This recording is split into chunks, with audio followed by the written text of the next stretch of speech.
50 বছরে কি কোনোদিন সময় হয় নাই?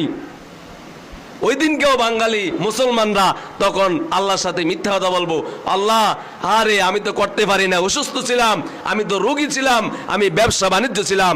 যখন যে বলবে অসুস্থ, আল্লাহ পাক রব্বুল আলামিন হযরত আইয়ুব আলাইহিস সালামকে ডাক দিয়ে বলবে, ও আইয়ুব আপনি এদিকে আসেন।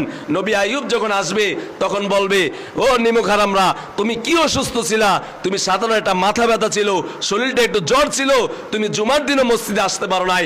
আর আইয়ুব আলাইহিস সালাম 18 বছর এমন অসুস্থ ছিল, পুরা শরীর থেকে মাংসগুলো আলাদা হয়ে গেছে, ছেলে সন্তান জায়গা জমি বউ সবাই চলে গেছে, তারপরেও আল্লাহর ইবাদত ছাড়ে নাই।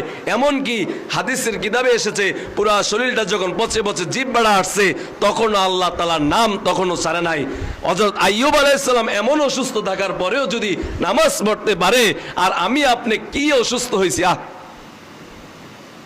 আরে ভাই, আমরা সপ্তাহে একদিন মসজিদে আসি, আমরা যদি কোনো একটা কোম্পানিতে চাকরি করি, কেউ যদি ইপিজির চাকরি করে অথবা কোনো একটা কোম্পানিতে চাকরি করে, তাহলে সপ্তাহে 7 দিন যাইতে হয়। যদি একদিন না যায় তাহলে বেতন থেকে কমায় দেয় এবং হাজিরা বোনাস থেকে কমায় দেয়। আর আপনি যে আল্লাহ আপনাকে সৃষ্টি করেছে, ছোট থেকে বড় করেছে, আপনি কথা বলতে পারতেন না, আল্লাহ পাক রব্বুল আলামিন আমাকে আপনাকে